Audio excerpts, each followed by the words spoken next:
Remue ménage. Remue ménage.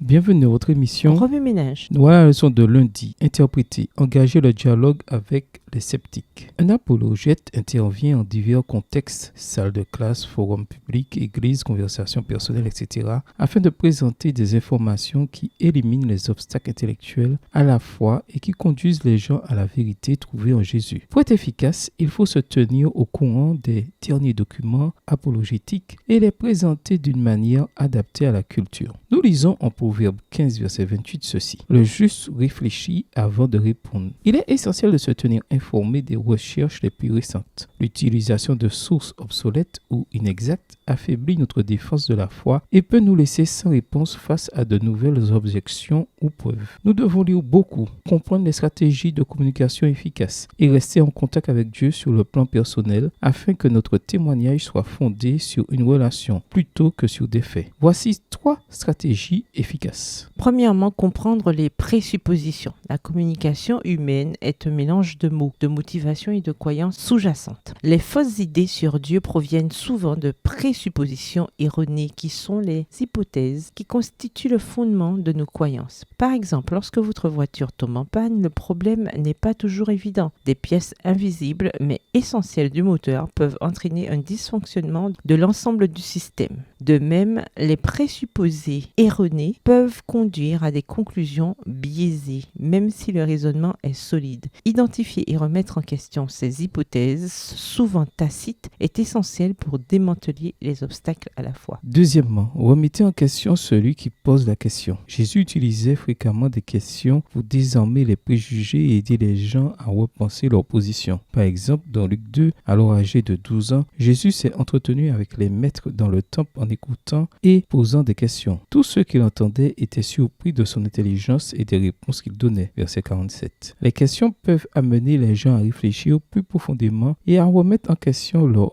hypothèses sans créer de confrontation. Cette technique permet à l'auditeur de reconsidérer sa position tout en se sentant écouté et respecté. Troisièmement, présenter de grandes idées sur Dieu. L'apologétique ne consiste pas à submerger les gens de versets bibliques ou à les noyer sous une multitude de détails, surtout s'ils ne croient même pas en la Bible. Concentrez-vous surtout sur les idées qui sous-tendent les vérités bibliques et leur pertinence dans la vie quotidienne. Discuter par exemple de la seconde venue de Jésus ne consiste pas seulement à citer des versets pour prouver comment et quand cela se produira, mais à présenter le concept grandiose selon lequel Dieu viendra mettre fin à la souffrance et ramener son peuple à la maison. Le sabbat peut être présenté comme une occasion de renouer avec celui qui apporte le vrai repos au milieu des difficultés de la vie. Expliquer le pourquoi des doctrines bibliques les rend plus accessibles et plus significatives pour tout le monde, même pour les non-croyants. Les thèmes principaux de la Bible sont simples et élégants. Encore une fois, l'apologétique ne consiste pas à gagner des débats, mais à toucher les esprits et les cœurs, à présenter clairement la vérité et à diriger les gens vers l'amour de Dieu. Concentrez-vous sur les thèmes centraux de la Bible et établissez un lien personnel. Remue ménage pour votre journal. Après avoir relu votre texte à noter, quels sont les principaux enseignements que vous tirez de ce passage? Quelles questions se posent après l'étude de ce passage? Quelles parties sont difficiles? Quels autres principes et conclusions tirez-vous? Comment pourriez-vous améliorer la manière dont vous partagez votre foi avec les autres? Mémorisez votre passage préféré dans 1 Roi 10 et versets 1 à 13. Écrivez-le plusieurs fois pour vous aider à le mémoriser. Au revoir. Et à demain si Dieu veut.